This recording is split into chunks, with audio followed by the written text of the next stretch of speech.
Your blue is not enough. So, topic natin ngayon is semicolon. Marami nagre-request niyan last time. Ano ba yung semicolon? Ito yung pag nakikita ninyo yung parang may tuldok tapos comma. Pero mag-joined siya bale. So, kailan ba ginagamit yung semicolon? So, yun yung alamin natin ngayon. So, i-go over natin itong magandang reference na to at yung isa pang reference para maintindihan natin. Tapos kapag may tanong kayo as we go through this, pwede nyo i-erase, bale. Okay? May mga nagtatanong, ay may mga nag-message. Okay? Pwede rin kayo mag-message ng question. Okay? Semicolons, ano ba yung semicolons?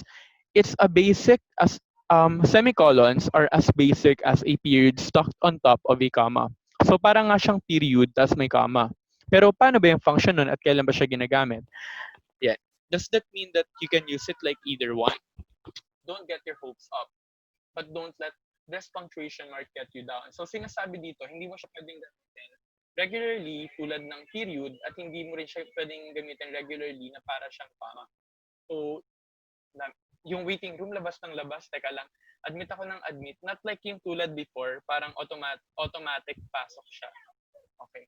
Pero sige, papasukin na natin sila. Ayan. Okay. But don't let this punctuation mark get you down either. After all, fly emoticon, winky eye, can't be all bad. Okay. So, yun. Kaya sabi niya, hindi daw natin siya pwedeng gamitin as a regular period, hindi rin natin siya pwedeng gamitin as a regular comma. Next tayo. The most common use of the semicolon is to join two independent clauses without using a conjunction like and. So pag sinabi nating independent clause, tayo. Teka lang, may tumatahol. Mute natin. Yes. Ayan. Ang tagal ng UP email, kakaiba siya pag ginamit sa Zoom. So how to use a semicolon correctly?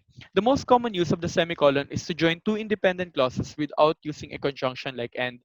Tandaan ninyo, sa English kasi meron tayong apat na sentences, di ba? Yung basic, yung in terms of structure, yung simple, compound, complex, tsaka compound, complex. Sa simple sentence, meron tayong isang independent clause. Sa compound sentence, meron tayong dalawang independent clauses. Sa complex sentence, meron tayong dalawang independent clauses at pwedeng isa or higit pang complex sentence. Tapos sa compound complex sentence, meron tayong dalawang independent clauses. Tapos pwedeng magkaroon ng isa or more than one na dependent clause. Ngayon dito naman, tandaan ninyo, nag-join tayo ng dalawang independent clauses. Ang isang independent clause, para siyang simple sentence. Halimbawa, he is Carlo or Carlo is my friend. Isang independent clause na yon. Okay? So tandaan niyo dalawang independent clauses. So yung binanggit kong isa siyang independent clause. So sinasabi dito na dalawang ganun daw yung gina-join. Okay tayo doon? So, do you use a capital letter after a semicolon? Di ba? May semicolon. Gagamit ba tayo ng, pag sinabi ninyong capital letter, other term yan, uppercase, naka-big letter ba yung first letter ng sunod na word after ng semicolon? Yun yung tanong natin. Pero ang sagot dito ay no. Kasi 'di ba ito yung tatandaan ninyo. Kapag ka independent clause, halimbawa, Carlo is my friend. 'Di ba sinisimulan natin siya sa malaking letter? Pero kasi proper noun 'yon. Pero pag yun yung na-encounter mo, lalakihan mo talaga. Pero bigay tayo ng panibago. Halimbawa, he. Tapos referring to a person, not referring to a divine being. If that is the case, maliit na letter 'yon. Kasi hindi naman proper noun yung sunod-sunod yung pumapasok. Teka lang.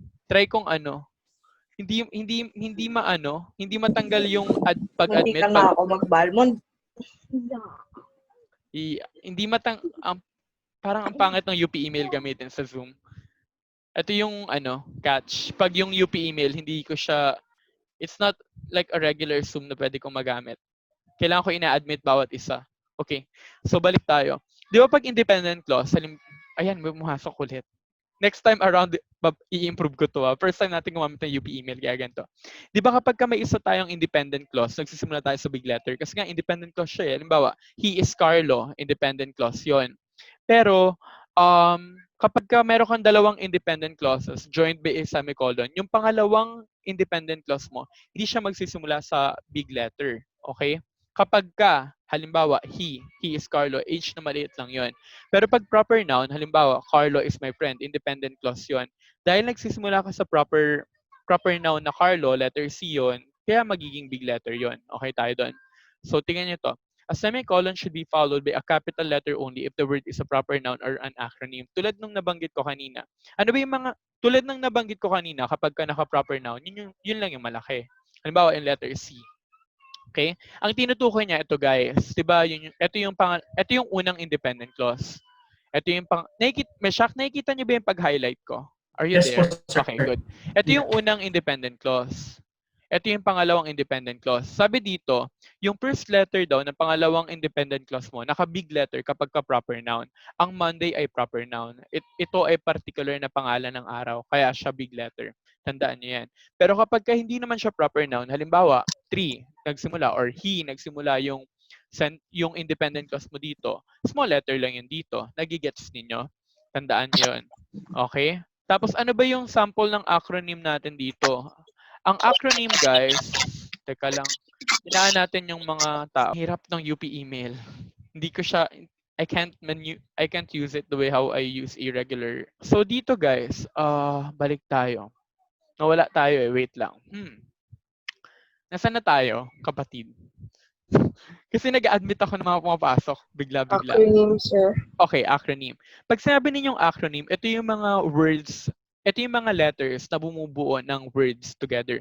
Halimbawa, mm, yung scuba, yung self something may meaning yung scuba. Search ko. Sinong nakakaalam ng meaning ng scuba? Self-contained underwater breathing apparatus for scuba. Yung laser din meron. Laser is light amplification by the stimulated emission of radiation. So, ito yung mga sample ng mga acronyms natin. Okay? Pero yung scuba and yung laser, ini-small letter na lang kasi established na yun eh. Ang sinasabi ditong acronym na dapat mong lalakihan, ito yung mga halimbawa LOL, yun. Yung mga acronyms na hindi pa established talaga. Okay tayo? Or halimbawa, pangalan ng isang kumpanya na ginamitan ng acronym, pwede din yun. Okay tayo? Next tayo. Okay? Ito yung correct version. We can go to the museum to do some research. So, kung titingnan ninyo, isa itong independent clause. Nahirapan ako ngayon kasi ang dami pumapasok tapos sinasabay-sabay ko ng admit habang nagdi-discuss. Yung utak ko hindi na sa pag-discuss. Pero we'll try to balance it out. Okay, dito, una, independent clause to. We can go to the museum to do some research. May nag-message. Ayan. Pwede kayo magtanong self-contained underwater breathing apparatus. Sabi ni Michigavi Ariola. Tapos, sir, hindi po to recorded. This is recorded, Jasmine, and this will also be uploaded. Okay? This is recorded. Wait, I have to check. Yeah, this is recorded upon checking by now. So sabi ni Leo, hindi po ba pangalan ng kumpanya is considered a proper noun po? Pangalan ng kumpanya is also a proper noun. Yes. Proper noun ang pangalan ng kumpanya. Particular siya na pangalan. Halimbawa, yung Xerox, yung Xerox, it's a name of a company as well for photocopying. Matik po na dapat capitalize po. Yes, for the first letter of that word. Okay? So dito, we can go to the museum to do some research. Kung titingnan mo, ito yung unang independent clause natin. Yung pangalawa, ito yung pangalawang independent clause natin. Ginagamitan natin ng semicolon to join the two independent clauses. Okay? So ito yung isang function ng semicolon natin. Remember, semicolons are not interchangeable with commas or periods. Bawal, kunyari, gagamit ka ng comma, bawal mo ipalit doon yung semicolon. At kunyari, gagamit ka ng period or yung tuldok, di ba ginagamit yan to end a sentence? Hindi mo pwede siyang palitan gamit ang semicolon. Yung semicolon na period tapos may colon. Yung parang magka-join siya. Parang ganito, ito, semicolon to. Instead, wait, may mga sumasali guys. So, pasukin natin Okay, basta mag-a-admit naman yan. Okay, instead, they're somewhere in between. Stronger than a comma, but not quite as divisive as a period. Again, stronger siya sa comma, but not quite as divisive. Pag sinabi niyang divisive, pang-divide. Di ba yung period, dinidivide niya yung dalawang sentence. So, sinasabi dito, stronger siya sa comma, pero hindi siya pang-divide sobra na parang tulad ng period. Okay? Sounds pretty cunning to us. So parang medyo complicated siya upang intindihin. Here are the rules for using semicolons correctly. We hope you're taking notes. Okay, ito lang din yan. Okay? Semicolons connect related independent clauses. So kailangan yung dalawang clauses na i-join mo related sa isa't isa.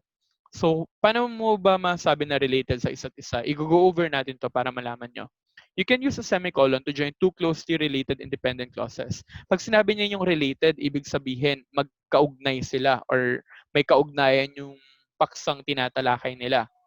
Let's put that another way. The group of words that comes before the semicolon should form a complete sentence. Tandaan ninyo, independent clause. Ang isang independent clause ay isang simple sentence din. Okay? Kasi maraming nag-iisip parang, ano bang pagkakaiba ng clause tsaka ng sentence? Ang clause pwede maging sentence, pero ang sentence hindi pwede maging lahat ng clauses. Kasi di ba apat yung clauses kasi natin may dependent tsaka independent clause. Yung dependent clause bawal maging sentence. Yung independent clause pwede maging sentence. Pero yung sentence, dapat meron siyang independent clause. At when meron din siyang dependent clause. Basta tandaan nyo, ganun yun. Pag may tanong kayo, i-message nyo sa chat box. Okay? So, yan. May mga nagtanong nga. Okay. Oh, sorry po. Interchangeable. Wait, marami palang nagtanong. Interchangeable po ba in general ang period and semicolon? Hindi siya interchangeable, nabanggit na kanina. In the case of periods or preceding sentences po, hindi siya interchangeable o hindi siya pwedeng ipagpalit-palit. Okay? May pumapasok yan. From Leo Christian, sorry to disturb po. What do you mean po that a semicolon is much stronger than a comma? Kasi 'di ba, kailan ba ginagamit yung comma? Comma kasi is ginagamit for pause at kailangan meron din tayong session for a comma.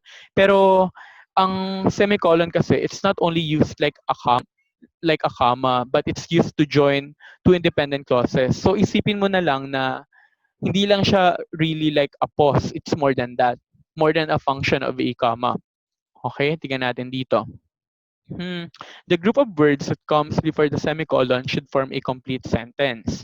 Yun nga yung independent clause mo.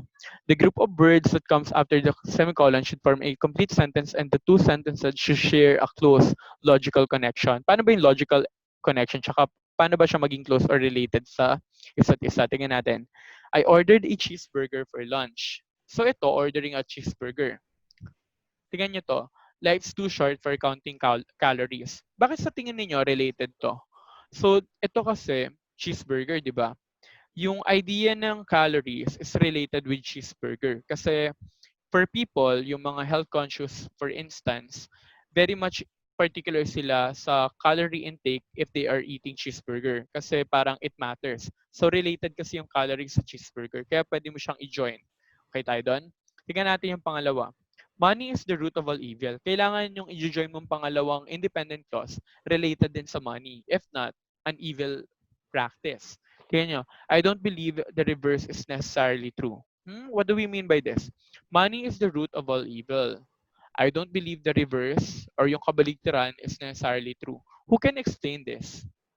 Sentence to us within the group. Money is the root of all evil. I don't believe the reverse is necessarily true. I also open the floor for people to explain their answers, their ideas to such. Pero pag wala mag-explain, we can proceed. So balik tayo. Money is the root of all evil. I don't believe the reverse is necessarily true. So what do we mean by that? So if no one can explain, we'll proceed. But maybe later we can go back with that. Okay? Next. Pero kabaligtaran eh. Wait, may nagpaliwanag sa chat natin.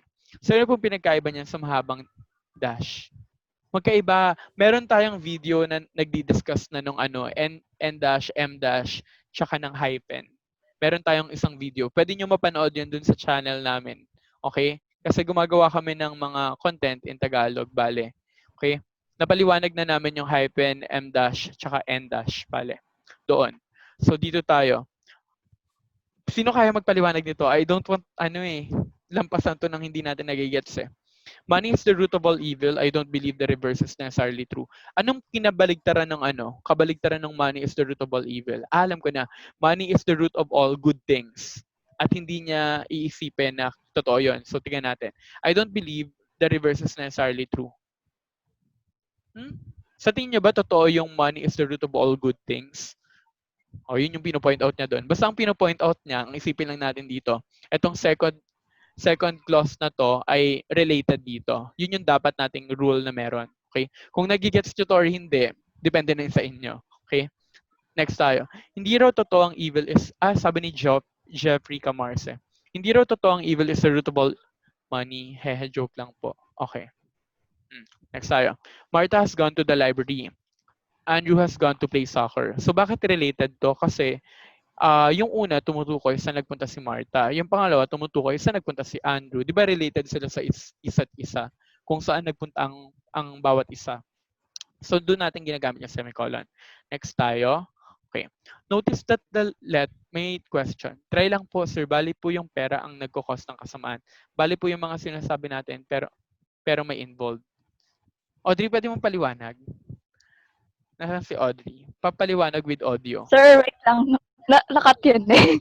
Yung ano po, yung sa money cause for evil. Ah, Bali po yung mga, yung pera po, once na kinontrol yung isang tao na about dun sa statement nila, hindi po masasabi na true yun dahil po kontrolado po sila ng pera. isa pa nga. Papaliwanag. Teka lang, umandar yung utak ko eh. Isa pa nga, Audrey.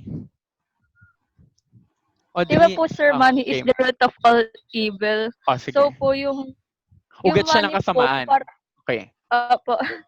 So, I don't believe the reverse is necessarily true.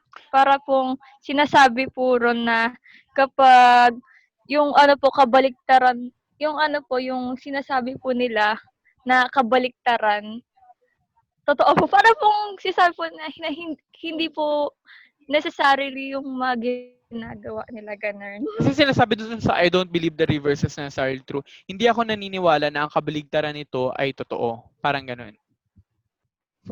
Yun. Basta yun na yun. Kailangan related yung second sentence. Second sentence or yung second independent clause mo dun sa una. Thank you for that, Audrey, for the effort of explaining that to us. Okay? Ganun talaga. Pero may nagsabi dito si Elijah, parang money is root of all evil. Yes, baliugat siya kasamaan, di ba? Yet may magandang cause rin sometimes in some ways. Ang hirap nito. Pero uunawain ko to para sa inyo. I-picture natin yan sa next discussion natin. Okay? Next tayo. Martha has gone to the library, Andrew has gone to play soccer. So ito related tong dalawang to. Okay? Yun lang iisipin ninyo dapat. Yung dalawang independent clauses na i-join mo dapat related sa isa't isa. Yun lang yun. Notice that the letter following the semicolon is not capitalized. Tignan nyo to guys. Ito. Ito kasi, yung I kasi, talagang binibig letter natin yan. Tsaka yung ito sa Andrew, kasi proper noun yan eh. Pero itong life, itong letter L dito, syempre common noun to. Yung L dito, naka-small letter. So, yun yung ruling dapat doon. Notice that the letter following the semicolon is not capitalized. The examples above are both made up of two complete grammatically correct sentences glued together. So, parang nag-act siya as coordinating conjunction then in this case. Only two capital letters. Wait. Yes, that means there are 6 total sentences up there. O, kasi ito 2 sentences. 2 sentences, 2 sentences.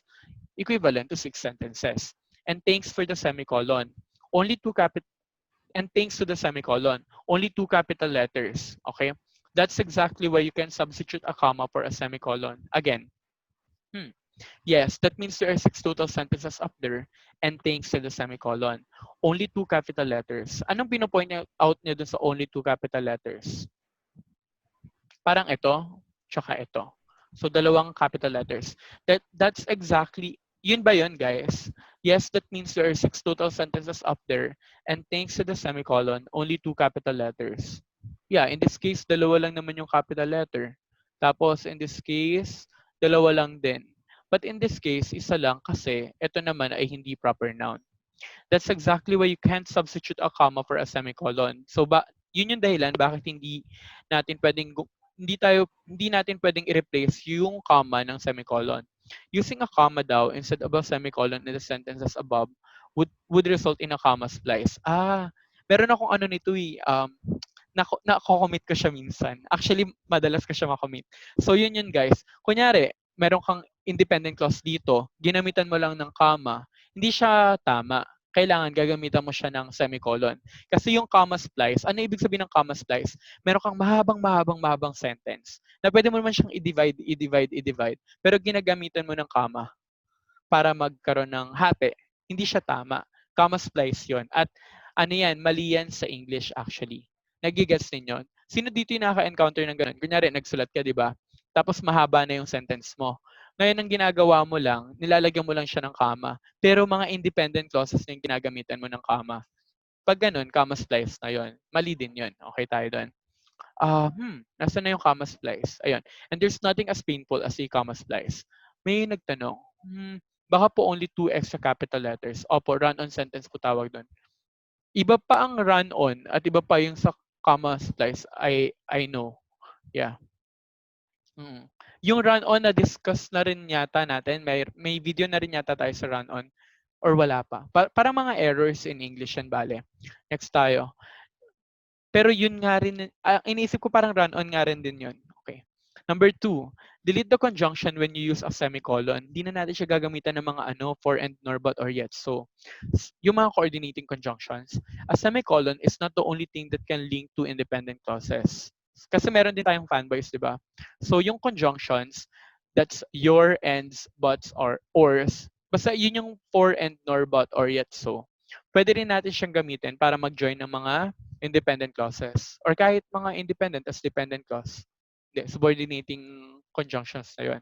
But you should not use a semicolon and a conjunction. Di tayo pwedeng gumamit ng semicolon, tapos meron tayong for, and, nor, but, or, yet. So, kailangan mamimili ka lang ng isa doon. That means when you use a semicolon, you use it instead of the ands, buts, and ors. You don't need both. So, yung semicolon, it may also take the role of for, and, nor, but, or, yet. So, pwede na siyang siya mismo yung for, and, for, or, and, or, nor, or, but, or, yet, or, so, dun sa sentence mo. Ito yung hint dito. If gumamit ka ng comma, tapos, and to link two related ideas, think of the period. Again, if you use a comma and an end, wait, okay. Sabi dito, if you use a comma and an end to link two related ideas, so may comma as may end, think of the period. You know, the top part of the semicolon as a replacement end. Again, again, again. Ang hirap nito sa Grammarly, intindihin na ulit. Here's a hint. Kung gumamit tayo ng comma and an end to link two related ideas, so parang may comma tapos may end. Think of the period. You know the top part of the semicolon as a replacement end. Again, again. Sinong kaya magpaliwanag dito? Isa pa. Here's a hint. Okay? Kailangan natin maintindihan to. If you use the comma and an end, comma, and an end to link two related ideas, okay? Think of the period. You know the top part of the semicolon as a Sir, replacement end. Ang hirap intindihin. Who sir, can understand this? Yeah. Papaliwanag nga sa akin. parang yung end po, ay yun po, may nagsabi na po, end equals period. Parang tapos, di ba po may kama ka na po na ginamit, tapos may Ulit, end ulit. pa po. Teka lang, ulit nga. Kasi may nagjo-join nawawala yung concentration ko. Isa pa, game. Go. Di ba po sabi nyo kanina yung end po, parang ginagamit po natin to join to independent clauses. Okay. Parang yun na po yung mag-act as period. Tapos yun nga po, may kama. Parang pag,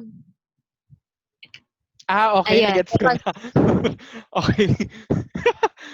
Ganun ako, guys, kapag ka hindi ako concentrated, concentrated, I mean, hindi ako makapag-concentrate, hindi ko magets. Nagigets ko na. So, yung semicolon, kapag ka tinignan mo siya, parang it takes the place of end. Tama ba? Yun pala yun. Tama, guys? Okay, nagets ko na. Okay. Sino yun? Sinong boses yun? Kaninong boses yun? jersey po. Thank you, Jersey. Buti na lang nandiyan si Jersey. Medyo sabaw ako ngayon. Pero sa bagay, at least nagigets nyo naman eh. Okay. Balik tayo. Correct. Tignan nyo to. I saw a magnificent albatross and it was eating a mouse. Okay, correct yun. Guys, kailan ba natin nilalagyan ng comma tas end? Di ba na-discuss natin to nung nag-discuss tayo ng coordinating conjunctions? Kung saan natutunan natin na kapag ito ay buong independent clause, kailangan magkakama tayo dito. Kapag meron tayong coordinating conjunction. Parang yung sa for, and, nor, but, or, yet, so. Pero kapag hindi yan independent clause, kunyari dependent clause lang, kailangan hindi siya magkakama. Okay, correct yun. Pero ito yung isang way para gawin din yun. I saw a magnificent albatross, tapos gagamitan mo ng semicolon. It was eating a mouse. Ganun pala siya. Okay. So, kailangan relate. Ang pinagkaiba lang, dapat, hindi siya pinagkaiba kasi dito related din yung dalawang sentence, di ba? Kaya mo siya ginagamitan ng for, and, nor, but, or, yet, so. Is the fact na related yung dalawang independent clauses na yun. Pero dito, guys, related din siya. So, pwede mo siyang gamitan ng semicolon. Yun pala yun. Okay. Kaya pala. So, maganda to, nare-review ang bawat isa. Okay? Tagal ko na kasi nag-aral ng mga 'to. Pero ngayon nagsusulat pa rin naman ako ng libro. Hindi po ba yung semicolon is for two independent clauses being combined po? Yes, it's ano, yun yung nabanggit kanina, Leo. Bale gino-join yung dalawang independent clauses, 'di ba? Amazing. Balik tayo. Kasi maganda 'to, nare-review kayo, nare-review ako tsaka kayo. So nagre-reviewan tayo sa isa't isa. Pero how about that example po? May sample sa taas, parang ito. Etong I saw a magnificent albatross, independent clause yan. Ibig sabihin, kaya niyang tumayo sa sarili niya. Pag sinabi mong kaya niyang tumayo sa sarili niya, nagigets mo siya pag binasa mo siya. Buo yung diwa, isang simple sentence siya. Dito, it was eating a mouse. O di ba, buong diwa din siya or buong simple sentence siya. Meron siyang subject, meron siyang verb. Okay. Anong pinagkaiba ng colon tsaka ng semicolon? Yung colon kasi, ay, discuss na rin natin yan pagka magkakaroon tayo ng isang segment para dyan. Pero to answer that briefly by now, for enumeration yan ginagamit. Okay? Magkakaroon tayo ng isang session per colon. Considered as one sentence pa rin po ba kahit may semicolon? Ah, Oo, kasi parang ano eh, yes.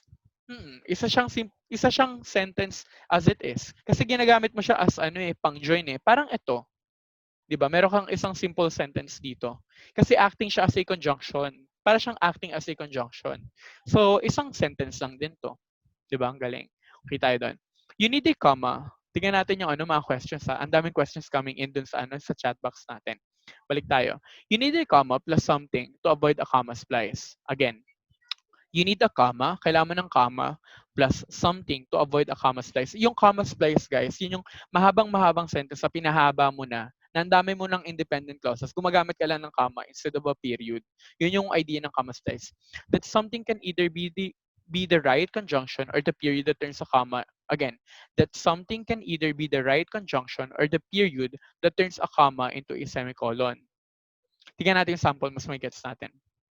If semicolons can link independent clauses that would otherwise have a period or a conjunction between them, that means they can demonstrate contrast too. Ulit nga tayo doon. You need a comma plus something to avoid a comma splice. That something can either be the right conjunction or the period that turns a comma into a semicolon. If semicolons can link independent clauses that would otherwise have a period or a conjunction between them, that means they can demonstrate contrast too. Tingnan natin yung sample, mas may gets natin. This is part of the same rule, but the conjunction in question is but instead of and. Tingnan natin. In other words, tingnan nyo to. This is part of the same rule. The conjunction in question is but instead of and. Again, this is part of the same rule. Nag-semicolon siya. The conjunction in question is but instead of and. So, ulit nga tayo dito. Ang hirap umintindi ngayon. Siguro kasi bago, nag-stop tayo eh. So, yung utak natin medyo hindi umaandar.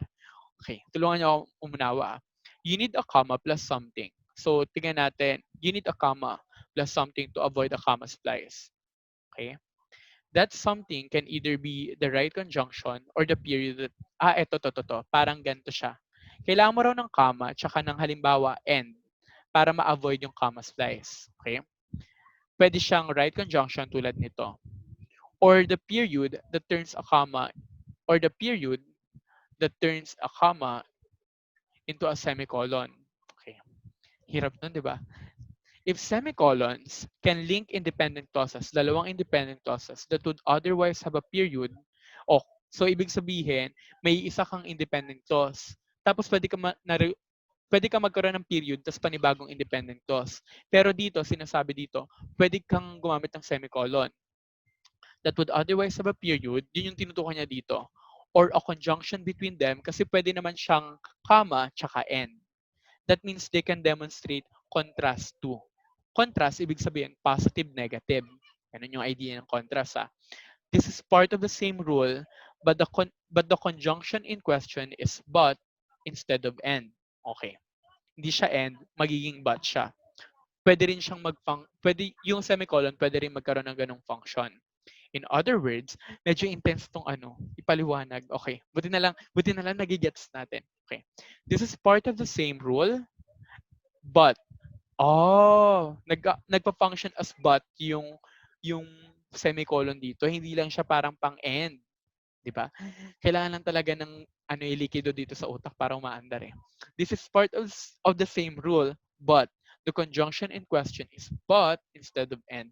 Ah, nagets ko na. So, yung semicolon, pwede siyang mag-function din ng but, di lang tulad ng and. Okay tayo doon. Hmm. So, pag may mga tanong kayo, mag-raise kayo. Consider, ayan, kaka-research ko lang po sir, a comma splice or comma fault is the use of a comma to join two independent clauses. Yes, yung pinahaba-haba mo yung sentence na dapat i-end mo na by a period pero ginagamitan mo lang ng comma. Yun yung magiging comma splice. And error yan. Kailan to na-encounter sa test? Kapag ka nagko-correct kayo ng ano, ng, ng sentences, ng join. May kita ninyo, dapat dalawang sentences to. Pero ginamitan niya lang ng comma, that gagamitan mo siya ng semicolon or comma tsaka coordinating conjunction, 'di ba? So ganun siya mag-correct ng ganong instance or sa ganung pagkakataon. Okay? So tayo. This is part of the same rule. The conjunction in question is but instead of and. To summarize, a semicolon links up two related ideas by narrowing the gap between the ideas of two separate sentences or by replacing.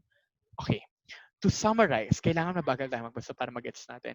A semicolon links up two related ideas by narrowing the gap between the ideas of two separate sentences or by replacing a conjunction between two related ideas. Okay. Basta ang sinasabi, kailangan daw related yung dalawang independent clauses mo pag join mo. That goes for showing contrast too. Just because two ideas are opposed or contradictory, that doesn't mean they are not related closely enough to earn themselves a semicolon. Ah, kasi 'di ba yung kanina, parang dito, bigay ako ng, eto, hindi. Yung sample dito, eto. Martha has gone to the library, Andrew has gone to play soccer. So, nakita nyo, dalawa siyang related na ideas, 'di ba? Pero kasi same to ng sinasabi. Pag sinabi ninyong contradictory, kunyari, parang ganito, Sheila likes strawberry. Tapos, semicolon, she does not like mango. Gets ninyo? Instead of but, yung semicolon, yung nagtitake ng role ng but. Ganun pa. Pwede pala yon. Okay, balik tayo. Nasaan na tayo? O wala tayo? Nasaan na tayo, guys? Ayan. Ang ganda, no? Ang ganda ng pagkaka-term niya, no? Sabi niya dito, that doesn't mean they are not related closely enough. Hindi porket nagko-contrast siya, hindi siya connected, hindi siya related sa isa't isa. Kasi tumutukoy siya dun sa preference of the person I described a while ago, no? Anong pangalan niya ginamit ko? Basta yun, yung may gusto ng strawberry tsaka ng mango kanina. Next time, hindi. Gusto niya yung Sheila. strawberry. Ayaw niya ng mango. Ano pangalan? Sheila, sir. Sheila. Laging Sheila yung ginagamit ko sa sentences. Ang hirap kasi mag-isip ng pangalan. Dito tayo. Use semicolons in a serial list. Ito. Yung pag to. Mahalaga to. Lalo na sa mga nagtitesis. Ayan. Di ba kanina may nagtanong ng colon? Ginagamit yung colon pag mag-enumerate. Ginagamit yung semicolon dun sa pag-enumerate mo. Tingnan mo to. London, England, nag-semicolon siya. London, Ontario, nag-semicolon. Paris, France, nag-semicolon. 'Di ba? Ganun siya ginagamit, guys. Basahin natin yung rule. Pinaliwanag ko na kasi kagad yung sample eh. You can use Sir, semicolons. humina po. Ay, okay. Ayan. Pero narinig yun dito, di ba? You can use semicolons to divide the items of a list if the items are long or contain again. You can use semicolons to divide the items of a list if the items are long or contain internal punctuation. In these cases, the semicolon helps readers keep track of the divisions between the items. Tignan nyo to, guys. I need the weather statistics for the following cities. Gumamit siya ng colon. Gagamit kayo ng colon kapag ka nag-enumerate kayo. Pag sinabi nyo nag-enumerate, nagbibigay kayo ng, kunyari, I need the weather statistics for binabanggit niya yung following cities. Ano-ano ba yung mga cities na to? So, kailangan niya di ba? Enumerate. Ano ba yung enumerate sa Filipino? Maglahad? Maglahad ba yon? Or yung magbibigay siya ng mga following cities. Ganun. So, inisa-isa niya. London, England. Gumamit siya ng semicolon. So, gagamit tayo ng semicolon kapag hindi tayo gagamit ng comma. Yun pala yun. Okay? Paris, France, semicolon. Paris, Ontario, semicolon.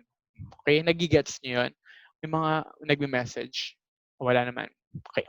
My plan included taking him to a nice. Gumamit siya ng dash. Di ba pag dash, na-discuss na natin yan doon sa isa nating video. Though not necessarily expensive, nag-dash ulit, dinner. Tapos gumamit siya ng semicolon. Again, my plan included taking him to a nice, though not necessarily expensive, dinner, going to the park to look at the stars, which, by the way, are amazing this time of the year, and serenading him with my accordion. Hmm, bakit siya naging tama? Eh di ba parang kanina diniscuss na bawal to, yung may semicolon tsaka yung end. Isa-isahin nga natin para mas maintindihan natin. Hirap kasi intindihin kapag ka ano, mabilis ang binabasa eh. Tama ba, Shines? Shines. Mag-agree ka na lang dyan ah. Okay. Kakaresume lang natin kaya yung utak ko kailangan ng likido. Kailangan ng langis para umandar. Okay. Isa-isahin natin ha. Tulungan niyo ako. My plan included taking him to a nice, though not necessarily expensive dinner. Ito yung mga plano niya. Ine-enumerate niya yung mga plano niya. Okay, nag-gets natin. Ito yung mga plano niya. Number 1, taking him to a nice dinner. Tanggalin niyo na to. Pampalito to. Okay? Pangalawa, may sumali. Teka lang. Ina-admit ko kasi, ayan, going to the park to look at the stars. Pampagulo lang din to. Kaya nakakalito. Pangatlo, and serenading him with my accordion. Nagigets ninyo? Pag gumagamit tayo ng semicolon, kailangan hindi pa rin nawawala yung paggamit ng end sa huli. Kaya gumagamit ng semicolon. Kasi nag-enumerate tayo ng mga plano niya dito. Nagigets nyo? So kahit walang naunad, kahit hindi siya gumamit dito ng colon, ginagamit niya pa rin yung semicolon para mag-enumerate dun sa serial list niya. Nagigets ninyo? Yes. Parang yung ano po dyan, yung ginawa, nilagyan, wait lang po. Parang buong sentence din po yung laman nung gagawin niya po. Yes, Parang yung buo rin po pinagkaiba. yung True ka dyan, girl. Kasi di ba pag comma, word-word lang, tsaka phrase-phrase lang. Pero pag semicolon, independent clause din. Kasi tingnan nyo to. My plan included taking him to a nice dinner. Independent clause yun, guys. Although nag-enumerate kasi siya. Yung pangalawa niya, going to the park to look at the stars, which are amazing this time of the year. Isang buong independent clause din yun. Yung pangatlo, serenading him with my accordion. Ano napansin nyo? Buong independent clauses kasi yung in-enumerate niya. Kaya siya ginagamitan ng Sir, semicolon. humina po yung audio. Sorry. Ayan. Okay na, di ba? So, ano napansin niyo? Bakit hindi tayo gumagamit ng comma? Independent clauses kasi yung in-enumerate niya. Okay tayo doon. Kaya pag ganun, dapat semicolon yung gamitin. Alam mo, sobrang halaga ng topic na to sa akin. Buti na lang na-review natin to. Okay? Teka lang. Sabi ni Leo, sorry po sir, hindi ko po nag-gets yung semicolon for the countries po. Ganto, Leo, di ba eto, nag-enumerate kasi siya. Sabi niya, cities siya, Leo, hindi siya countries, bale. I need the weather statistics for the following cities. Kailangan ko yung weather something statistics, yung mga number, yung mga parang basta, yung mga number for the following cities. So, in-enumerate niya yung mga cities na to. Ngayon, pag nag-enumerate ka, dapat gagamit ka ng semicolon after ng colon. Ganun siya. Okay tayo doon. So, yun. At least nagigets ninyo. Next tayo. Let's recap. Ang recap, di ba ano to? Short term or clip ng recapitulate. Ibig sabihin, balik tanawin. Sorry po sir, hindi ko pa nagets. Okay po, thanks po. Balik tanawin. Ang recap ay clip or pinaiksing term ng recapitulate, di ba? So far, we've got semicolons for linking two independent clauses. Dami kong mali sa pag-utter ko. Ayaw mo gagaling na ulit tayo sa susunod. Kasi na-stop eh. Kapag, di ba na-stop, biglang nag-a-adjust ulit. Okay. Replacing a conjunction. Again, let's recap. So far, we've got semicolons for linking two independent clauses. Replacing a conjunction. Okay, kasi pwede siya maging and, pwede rin siya maging but. Yung so far sa mga samples na nakita natin. Whether showing similarity, yung similarity para siyang and, di ba? Like, and or opposition like but. So yung semicolon, pwede siyang mag-act or pwede siyang mag-function like and at saka but. And long, comma, loving list. Okay, para din siyang comma. Kasi di ba nag-enumerate tayo, pero anong pinagkaiba niya sa comma? Gumagamit tayo ng semicolon pag independent clauses yung mga ini-enumerate. Okay? So yun na yung nag-gets natin. Punta tayo sa sunod. Use semicolons with conjunctive adverbs. Ano ba yung mga conjunctive adverbs? When you have a conjunctive adverb, nakabulol, linking two independent clauses, you should use a semicolon. Some common conjunctive adverbs include ito, moreover, nevertheless, however, otherwise, therefore, then, finally, likewise, and consequently. Ang tawag natin dyan, conjunctive adverbs. Okay? So, sabi dito, pag meron tayong conjunctive adverb na nagjo-join ng dalawang independent clauses, kailangan tayong gumamit ng semicolon. Some common conjunctive adverbs include yung mga nabanggit. Paano ba yan? Tingnan natin dito. Okay. I needed to go for a walk and get some fresh air. Also, I needed to buy milk. So, ano dito yung conjunctive adverb niya? Yun yung also dito. Gets nyo? Kaya pala. Kaya pala yung mga akala natin dati, sinama na rin kayo, di ba? Akala ko dati kapag ba't hindi kayo nagka-camera? Ba't ako lang yung naka-camera? Akala ko dati kapag may ganyan, parang, parang char lang nung nagsusulat. Pero may rule pala dyan. Kapag eto, conjunctive adverb, kailangan dito meron kang semicolon. Basahin natin. I needed to go for a walk and get some fresh air. Independent clause. Okay? I needed to buy milk.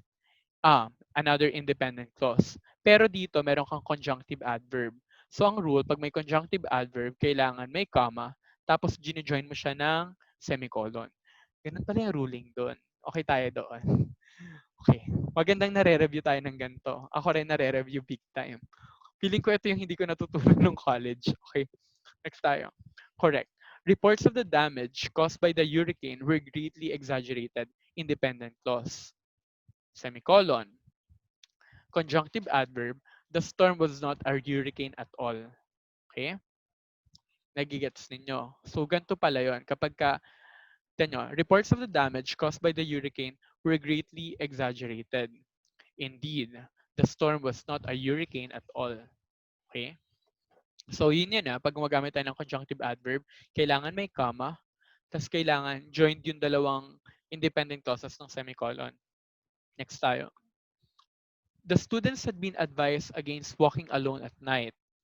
However, Kathy decided walking was not dangerous if it was early in the evening. Okay. The students had been advised against walking alone at night.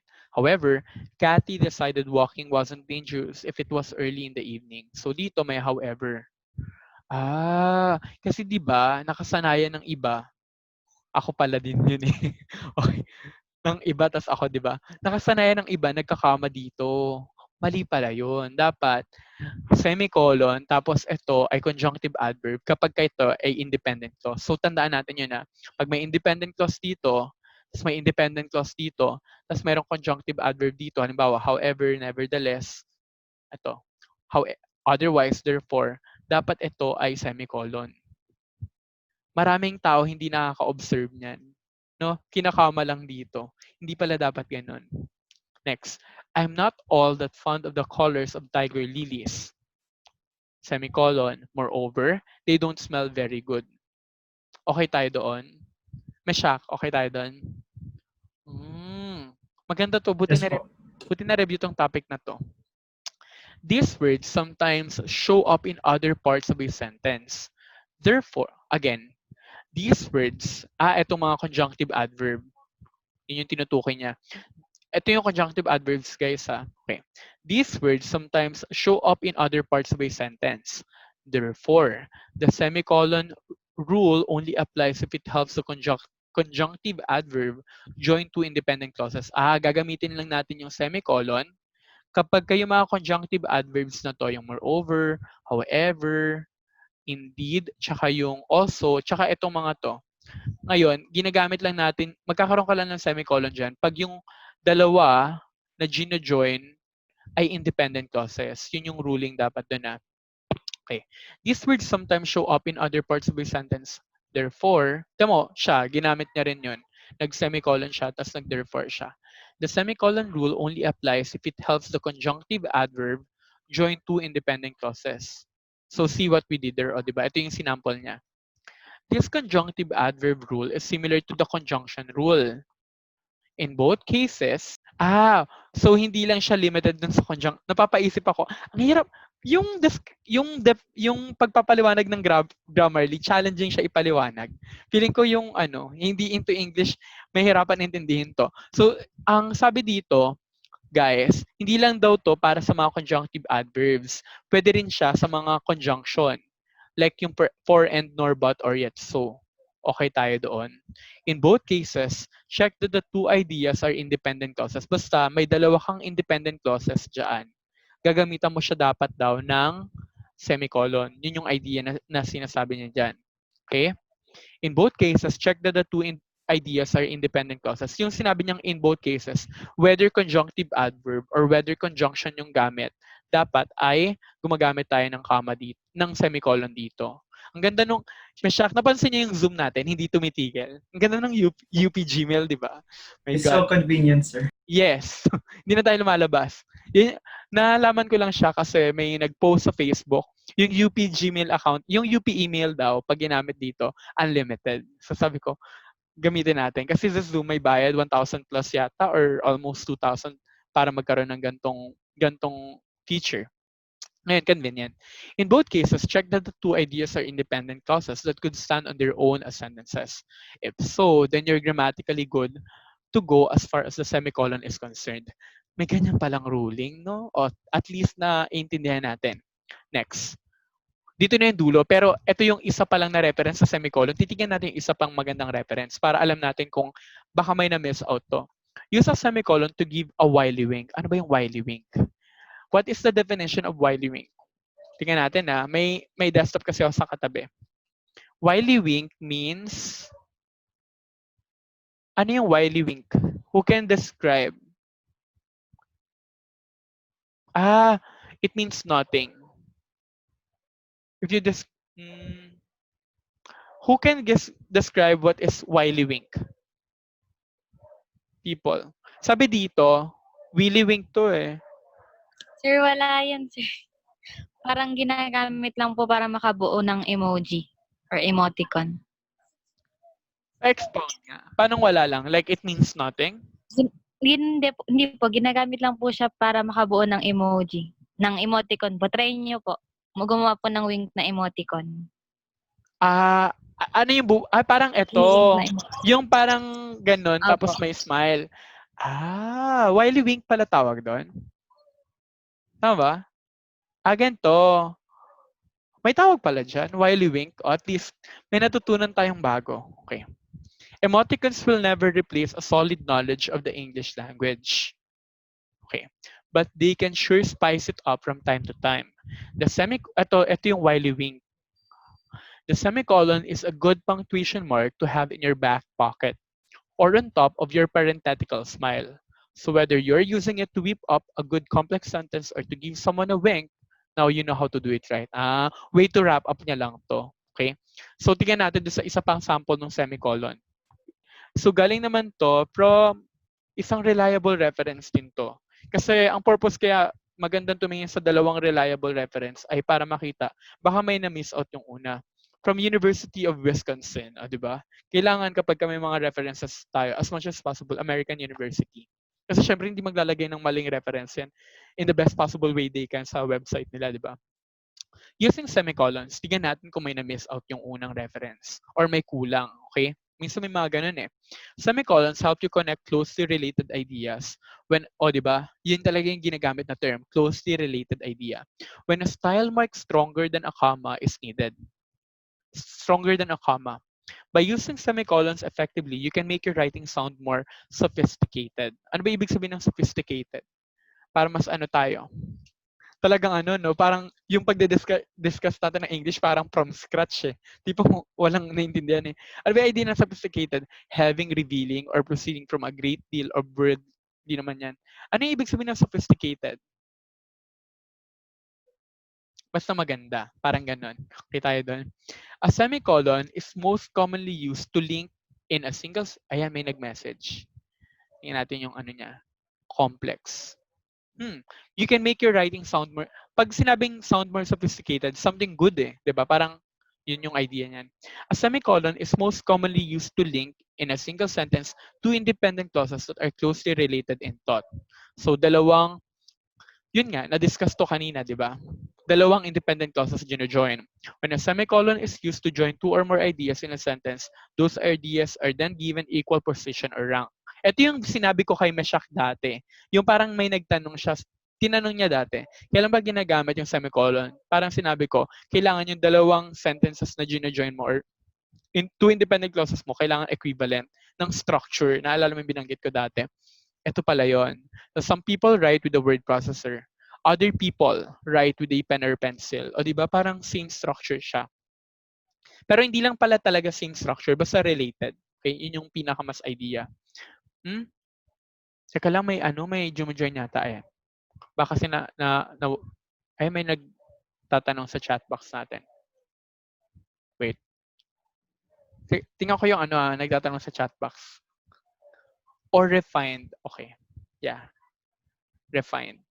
Pino. Di ba Pino? Tama ba? Does parallelism work only for semicolons po? Well, parallelisms work even in structure actually. Even in enumeration through a comma. Kailangan parallel. Laging parallel dapat. Okay? Rule yan eh. Okay tayo? Use a semicolon between two independent clauses that are connected by conjunctive adverbs. O, tiyan nyo, meron talaga by a conjunctive adverb ginagamitan. Parang ito, however they choose to write, people are allowed to make their own decisions. As a result, tingnan nyo, ito yung conjunctive adverb niya dito. Na-discuss din yan sa isang reference. Gawin nyo rin to pag nag-aaral kayo, kunyari may inaral kayo, di ba? Kukuha kayo ng panibagong reference, tapos ika-counter-check nyo yung rules para masaya. Ibig sabihin, tama talaga yung nauna. Use a semicolon between items in a list or series. Tingnan nyo to. Una, merong comma dito, di ba? There are basically two ways to write. Mag-enumerate siya ng dalawa. With a pen or pencil, which is inexpensive and easily accessible. Nag-semicolon siya. Or by computer and printer, which is more expensive but quick and neat. Kaya mahalaga yan. Sa librong sinusulat ko ngayon, ang intense kasi. Taga UPLB yung yung editors ko, dalawa sila. Bawat comma, semicolon, chine-check nila. So sabi ko, kaya helpful sa akin na dinidiscuss to. Kasi ang sunod kong dalawang actually may 4 akong nakapilang librong tatapusin, Filipino naman. So magagamit ko na yung semicolon ng maayos. Okay? Sir, na po ulit pangalan ng site na yan. This one is from the University of Wisconsin. The other one naman is from Grammarly. Ganon. Yeah. Talaga may website si Leo, di ba? Yan. Basta maganda gumamit ng reference from an American university. Ang English teacher naman, makakatulong kasi, syempre when we discuss topics, we discuss it from a perspective of an English teacher. And really, na-go over namin most rules sa English. So, nare-relate namin habang nagdi-discuss. Ganun siya. Okay? Di ba? Balik tayo. Okay. So, dun tayo, good tayo. Next, use a semicolon between independent clauses joined by a coordinating conjunction. Again, use a semicolon between independent clauses joined by a coordinating conjunction if the clauses are already punctuated with commas or if the clauses are lengthy. Tingnan nga natin. Some people write with a word processor, tablet, or even a phone. But others, for different reasons, choose. Bakit ganito guys? Use a semicolon between independent clauses. Ito yung una. Some people write with the word processor, tablet, or even a phone. First independent clause. Second independent clause. Others choose to write with a pen or pencil. Okay. Joined by a coordinating conjunction. But dito, if the clauses are already punctuated with commas. Kasi ito, but others, may comma na kasi siya dyan. Kaya siya kinip dyan. Okay? Kaya siya ginamitan ng semicolon. Hindi ito na-discuss dun sa una nating reference. Nag-agree kayo? So, at least pag na-encounter nyo to, hindi siya mali. Tama siya. Kasi, ginamitan na ng comma yung yung conjunction na ito. Pag ganun yung case, pwede nyo siyang gamitan ng semicolon dito. Okay tayo? Pag may mga tanong kayo, you can talk. Ganun. Pwede kayo mag-unmute, bale. May nag-message. Ang intense pala nung semicolon na discussion, no? Nabot tayo ng, ayan. Bawal po ba na phone but other? Paano yun, Leo? Paliwanag nga. I-message to all mo para nakikita nila. Leo? Pwede ka magsalita. May audio ka ba? May ano ka? Sir, bawal Ayan. po ba na phone, semicolon, but, comma, others, comma? Pwede buuin mo yung sentence. Mas maganda kapag kabuo eh. Ay, eto.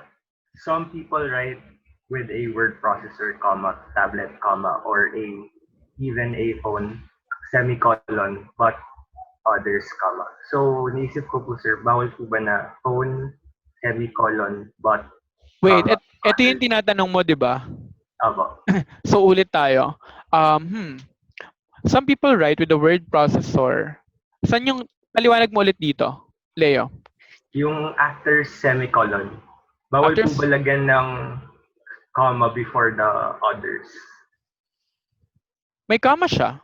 Before Before. po. Hindi. Kasi Kailangan after others. But, kasi magiging iba na meaning yan. But, at saka meron siyang, mag-hit siya dun sa rule kanina na kailangan kapag ka gumagamit ka ng semicolon, di ka nagagamit ng conjunction. Dun siya, i-violate niya yung rule na yon. Kasi ang rule na sumusuporta dito, kaya nagkaroon ng but dito, kapag ka yung gine-join ay meron na talagang ginamit na comma for that conjunction. Pero kapag ka yung conjunction lang, kaya may others dito, pero pag yung conjunction lang, tas nag-comma ka, parang magiging mali siya dun sa rule kanina kasi 'di ba sinabi, bawal kang magkaroon ng semicolon tapos conjunction. Naging exemption dito kasi meron siyang word na others. 'Di ba? Naalala mo yung rule kanina dun sa isang reference na bawal kang magkaroon ng semicolon tapos ng conjunction. Pero dito na exempt kasi merong others. Kasi sabi dito, if the clauses are already punctuated with commas, yung but others, for different reasons, choose to write with a pen or pencil. Okay ba tayo doon? Leo? O, Thank you. diba? Like, okay talaga, na-gets mo. Bawal ka magkaroon ng but kasi nag-act siya dun sa function ng semicolon eh. Ito kasi, hindi lang siya iba pa to, yung but others, text na siya dito. Text na siya dito. Siguro po, sir, Iba pa yung function ng semicolon dyan. Siguro po, sir, maganda po na alam mo yan for sentence construction or yung error. Hanapin mo yung Yeah. error. Yeah. Diba, marami niyan sa test. I Opo. took yung sa graduate UP College admission test. Tapos I took the exam also of the civil service. Nag-top 6 ako doon. Sa NAPOLCOM, NAPOLCOM pala ako nag-top 6. Sa civil service ako nag-top 4. Tapos, yung mga gantong pag-identify ng error, lumalabas to. So, maganda na alam natin. Okay. Sabi ni Kyla, sir, about po sa rule ng conjunctive adverbs po. Yeah, na-discuss na siya kanina. Yeah. Char lang yung pag top. Siyempre, lang yun, tsamba-tsambahan lang yun. Pag kunyari, after, di ba, may mga nagsabi, uy, nag-top ka. Parang nasabi ko lang na nagkataon na naaral ko yung mga rules. Kasi pag hindi mo naaral yun, siyempre iba yung magta-top, di ba? Kasi yung naaral nila yung lumabas. Nagkataon lang na yung naaral mo yung lumabas. Kumbaga, pinagpala ka. Ganon. Avoid using a comma when a semicolon is needed. Okay. So the cow is, again, avoid using a comma when a semicolon is needed. Parang ito, mali. Yung comma splice na tinutukoy kanina. The cow is brown, it is also old. Ito kasi guys, independent clause, bawal tong comma. Dapat pala semicolon ang gagamitin. Mahalaga to. Very important tong topic na to sa akin. Okay. What's going on here? Okay, pinaliwanag ko na. Ayan o, comma splice. So, di ba? Both parts of the sentence are independent clauses and commas should not be used to connect independent clauses. Bawal mo gamitin yung comma sa pag-join ng dalawang independent clauses. Dapat gumamit ka ng semicolon. Yun lang yun. Kasi pag hindi, magiging comma splice yan. Mistake yan. Alam niyo ba pinagkaiba ng mistake tsaka error sa ESL? Yung mistake, minsan mo lang nagagawa. Error pag built-in na sa'yo. Pag lagi-lagi mo nang nagagawa. Parang ingrained na sa'yo. Ganun siya. So, yun yung pinagkaiba ng mistake siya ng error. Daming ganyan sa English, no? Then natin itong, may nagtanong, nice, ano yung ESL? Di ba may na-encounter kayo? Di ba yung name ng channel natin, Teacher JM ESL sa YouTube? Yung ESL, English as a Second Language. Ang English sa ating mga Pinoy, second language. Ang English para sa mga Japanese, Koreans, and Chinese, foreign language sa kanila yon. Pero yung Korean, Japanese, and Chinese, pag inaral natin, foreign language. Kailan ba nagiging second language at foreign language ang isang language? Second language, kapag hindi lang siya ginagamit sa school, pag ginagamit din siya sa trade, sa commerce, sa labas. Halimbawa, English sa ating mga Pinoy, di lang naman sa school siya ginagamit sa labas din siya sa business din siya ginagamit. Pero pag nag-aral tayo ng Korean, Japanese, or Chinese, limited lang sa class 'yun kasi hindi naman tayo nagsasalita ng ganun sa labas ng school, 'di ba? At yung English sa mga Japanese, Koreans, and Chinese ay foreign language sa kanila kasi limited yung gamit nila nun sa room or sa school. Nagigets nyo, people? Kaya actually merong isang English teacher before doon sa Showtime, tama? Tapos in-interview siya ni Vice Ganda. Tapos ang sinabi niya sa sarili niya, EFL teacher siya. Tapos tinanong siya, ano yung EFL? Tapos hindi niya masyadong na paliwanag ng maayos kung ano pinagkaiba ng ESL tsaka ng EFL. Pero yun, at least alam niya na, di ba? Yun. San, saan ko ito natutunan? Kay Professor Cordoba sa UP. Siya yung nagturo sa amin noon. Sabi ko, ang galing niya. 'Di ba? Natutunan ko from her. What's going on here? Ayan, Ito. Sabi dito, ito. Dito na tayo, 'di ba? Okay. I like cows, however, I hate the way they smell. Mali pala to, guys. Okay. Sino nakaka-commit nito? Ako, I admit, nako-commit ko yan. Okay. So that ganito. I like cows.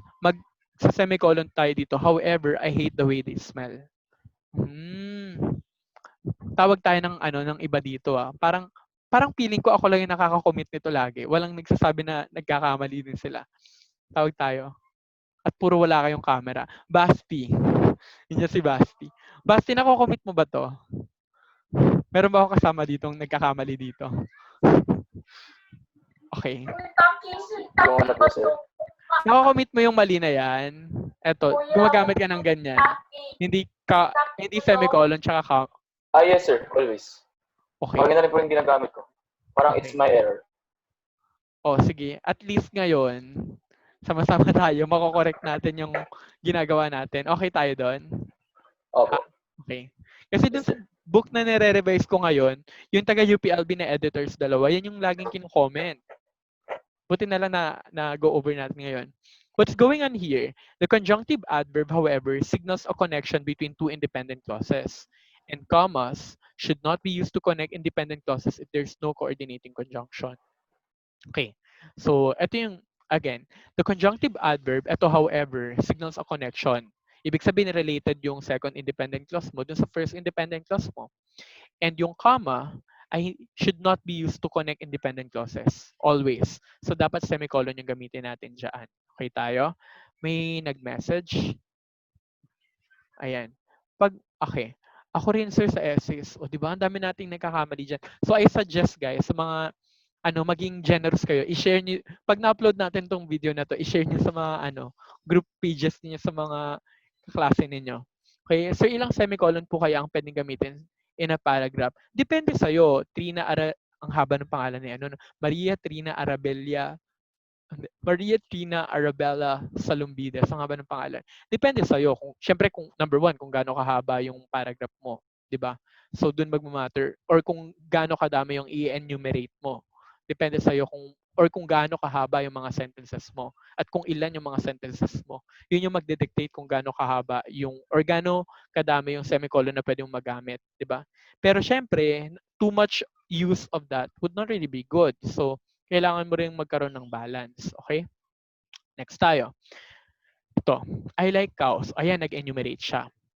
Bakit niya gusto yung cows? Ito yung mali yung una. May nag-message. Tingnan natin. Sir, ayan, nag-thank you pala si Maria Trina Arabella Salumbides. Okay. Haba ng pangalan. So, I like cows. Bakit niya like yung cows? Una, they give us milk, which tastes good. They give us beef, which also tastes good. And they give us leather, which is used for shoes and coats. Ito meron siyang ini-emphasize kung bakit natin dapat gumagamit ng semicolon. Tingnan nyo, kapag walang semicolon kasi, isipin nyo, tuloy-tuloy siya. Halimbawa, they give us milk which tastes good. Eh, yung which tastes good, di ba, para siya sa milk. Ito naman, yung which also tastes good, para siya sa beef. Etong which is used for shoes and coats, para siya sa leather. Pero hindi mo ma-identify kasi tinuloy-tuloy niya ng comma. Pero yung tama, mas maintindihan mo kasi they give us milk which tastes good. O, isa na yan. Isang independent clause yan.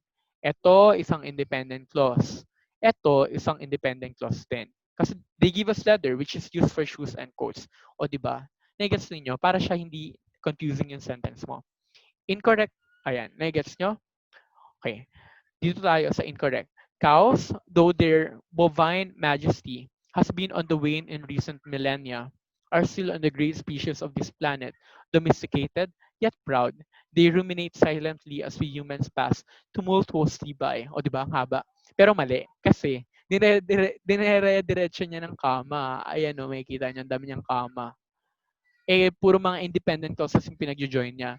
Pag ginamitan natin ng semicolons para maging tama, tingnan natin of how it will be. Okay? Cows, though their bovine majesty has been on the wane in recent millennia, are still one of the great species of this planet. O, isang independent clause to. Good. Next. Domesticated yet proud, they ruminate silently as we humans pass tumultuous by. Parang di kayo malito, dalawang independent clauses ang gina-join niya. Maarte, ano na talaga, playful siya sa words niya. So, sinasabi niya lang dito, cows are one of the great species. Yun yung unang independent clause.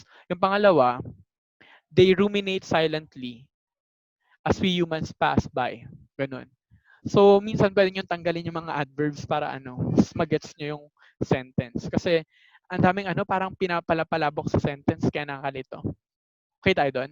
O ito na yung last part. Avoid using a semicolon when a comma is needed. Pag kailangan mo ng comma, hindi ka gagamit ng semicolon. Tingnan natin yung mali. Because cows smell, they offend me. Bakit mali to? Kasi yung because cows smell, hindi man siya independent clause eh. Dependent clause yan kasi hindi niya kayang tumayo sa sarili niya. Kaya because cows smell, comma, they offend me. The first part is not an independent clause. O, di ba? Napaliwanag ko na. So no semicolon is required. Nagigets nyo? Ganun siya. So, kailan lumalabas to sa test? Kapag ka-identifying errors. Dapat nga identifying mistakes eh, pero identifying errors. Tapos, mako-correct mo siya. Maganda siya. Okay? So, tawag tayo ng mga tao para mag-share ng insights nila for this one. Okay? Mga tatlong tao. Sir, okay. Sabi ni Leo Christian, sir, so para siyang run-on sentence po talaga. O yung comma slice, tuloy-tuloy siya, di ba? For example po, na cows, though their bovine majesty. Yes, kasi kinamakama niya lang, Leo and friends. Parang ito, maguguluhan ka. Hindi mo makikita yung division. Kaya nga napansin nyo, na para siyang comma, na para din siyang period. Di ba? Yung idea ng semicolon. Bakit siya comma? Kasi nag-enumerate siya, pero independent clauses yung ini-enumerate niya or hinihiwalay niya. Bakit siya parang period? Kasi hinihiwalay niya or divisive siya, hinihiwalay niya yung una dun sa pangalawa. Kaya siya parang comma, para din siyang period. Di ba? Stronger than a comma. Ano nga pala yung kanina? Stronger than, ay, di pala gumagana yung keyboard ko. Tinanggal ko yung Ay, ayan. Ganun ako mag-search. Control F lang. Stronger than a comma, but not quite as divisive as a period. Mas malakas siya sa comma, pero hindi siya yung tipong sobrang naghahati na tulad ng period. Kasi may connection pa rin eh. Di ba? Na may maintain niya yung connection or link. Ganun pala siya. Okay? So tawag tayo ng mga wait, may nag-message na dalawa. Ano pong rule sa conjunction na ends sa enumeration sa countries example? Meron tayong video na conjunction lang yung topic. Pa-visit niyan. Talagang ganito yung discussion. Talagang binubuo namin. Yung walang kulang ganun. Ano pong rule sa dependent clause ng conjunction? Merong video kami dyan sa Teacher JM space ESL sa YouTube namin. Para naalala ko pa sarili ko pag nag-essay. Di ba, ang daming times natin na-encounter yung ganyan. Lalo na yung comma, however, comma, tapos independent clause. I can relate. Buti na lang makokorek ko siya. For hyphen. Yung hyphen ginagamit for joining words. Halimbawa, basta for joining words. Yung mga tambalang salita. Ganun. Tsaka for numbers. Ganun. Okay tayo doon. So, tawag tayo ng dalawang tao. Meshak. Ay, hindi. Tatlo pala. Meshak, anong thoughts mo dito sa topic to? Buti kinover natin to. Meshak. For me, sir, Mm. I'm gonna admit po, like, usually when I'm writing essays or Oh. generally po when I'm writing, I usually po structure my sentence in a way na hindi po gumagamit ng semicolon. Iniiwasan mo. Kasi, kasi syempre para safe po, di ba? Pero at least kayo, parang na-clarify yung knowledge na, okay, sige, so this is the time that I should use a semicolon. Oo. Yun. Especially now na nalaman mo kung kailan siya ginagamit. Like yung may conjunctive adverb, di ba? Ako, I have to share also na I have the same thing with Meshak. Iniiwasan ko siya in the best possible way I can. Like, ini-end ko yung sentence. Kasi hindi ako definite dun sa paggamit. At least ngayon, naging malinaw na, okay? Siyempre, pag nag-English English major ka naman, hindi mo naman maaral 101% lahat ng rules. Feeling ko ito yung isang topic na miss out. Baka nag-CR ako nito nung diniscuss to. Okay. Basti, share your thoughts about this one. Para sa answer, is very good. So, na ito yung just na pag-aralan ko, parang maganda na rin na alam ko yung mga rules. Kasi, pag nag-consider ako ng essay, hindi ko rin po alam yung mga ganyan rules na may gagamitin pala semicolon for two independent clauses. Ganun sir. Okay. Oh, thank you for that, Basti. Kasi sa English kasi pag nagsulat ka ng essay, parang culminating task yun eh. Lahat na nalalaman mo sa English, ibabato mo na doon. Like lahat talaga ng rules. Kaya yung pag-aral ng English, para siyang pagluluto eh, or para siyang pagtataekwondo. 'Di ba? Parang pag nagtataekwondo ka, may aralin kang isang form, then i-apply mo kapag sparring na. Kasi pag sparring na, culminating na yun, lahat na ilalabas mo doon, 'di ba? Pero may mga rules kasi sa sparring. Kapag ka naman sa cooking, syempre meron pang marinading, meron pang cutting, maraming topics, 'di ba? Pero kapag ka actual cooking na, lahat na i-apply mo. Parang sa English, aralin mo siya isa-isa. Tapos pero ongoing mo siyang ginagawa. So ang improvement ay tuloy-tuloy na nangyayari. Ganun siya. Tagpa tayo ng isang tao to end that, okay? Si Shines B. Dot. Ang ganda nung no. Masyak, ang ganda nung Zoom ng UP email, no. Walang walang cut-cut, tama ba? Nag-agree kayo? Yes po. Sobrang cool. Kayo ba sa Ateneo email niyo? May Ateneo email ba kayo? Yes, sir, meron. Gumagana yung ganto, Zoom na hindi mo ba na-try? So, hindi ko pa natatry sa Zoom, pero kasi sir, usually ginagamit po namin is Google Meet. Ah, Yung I G Suite ng mga features. So, yun, may mga special features po yun kapag ginagamit po is Ateneo email. okay. Oh, thank you. Oh, Shines B. Dot. Wait lang, sir. Natatawa. Why? Sir, Okay. question muna, sir. Anong question? Kasi, sir, hindi ko kasi sir narinig. Yung, ano ulit, sir, yung comma splice? Ano ibig sabihin? Yung comma splice, meron kang dalawang independent clauses na dapat ay i-join mo gamit ang semicolon pero ginagamitan mo ng comma. Parang ganto.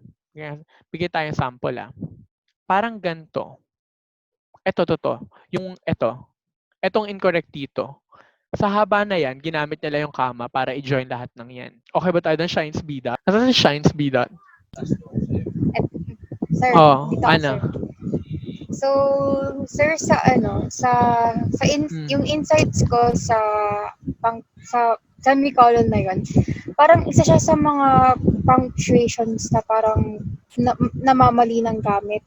Katulad ko, sir, parang mali din yung gamit ko doon kasi, ewan ko, sir, di ko pa kasi naiintindihan. So, parang ang dami niya palang rules pag gagamitin siya. Tapos, helpful din since yun nga, yung semicolon na yun, parang pwede siyang substitute sa comma tsaka sa conjunction na yun na pinagsama ko.